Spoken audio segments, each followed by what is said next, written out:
ഇവന്മാരെന്താ മാറി നോട്ടം നോക്കണത്? ഇന്നലെ ഞാൻ എന്തൊരു പ്രശ്നം ഉണ്ടാക്കിയോ? ഇതാണ് ഞാൻ പറഞ്ഞ റിസോർട്ട്.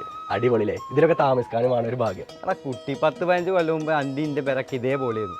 ഈ പൈസ മുടക്കിയിട്ട് ഈ പെരയൊക്കെ നമ്മളെ കൂടെ നിൽക്കണത് എന്ത് പെര ഏസിലാന്ന് ഉറക്കം വരില്ല.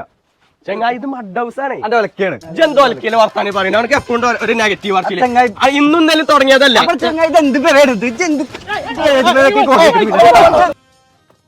എടാ ഒഴിവാക്കടാ. സാറല്ലേ പോട്ടെ, കൂട്ടുകാരന്മാരല്ലേ. നല്ല മീനും ചോറും നമ്മുടെ അയ്യപ്പേട്ടന്റെ കടയിൽ നിന്ന്. ഇച്ച് മന്തി മതി ചെങ്ങായി. മന്തി നമ്മളെ നാട്ടിൽ നിന്നും കഴിച്ചൂടെ? ചെങ്ങായി ചോറും കറി എന്നും തിന്നണല്ലേ, എന്തിനാ ഇച്ച് മന്തി വേണം? ഇത് കൊറേ നേരം ഇന്നെ കൊണ്ട് ഇച്ച് മന്തി ഓനേ എടാ ഓന് വിളിച്ചു കേട്ടിച്ച് കഷണ്ടി തലയാന്ന്. അന്നെ പിന്നെ കഷണ്ടി അല്ല പിന്നെ വേറെന്താ വിളിച്ച?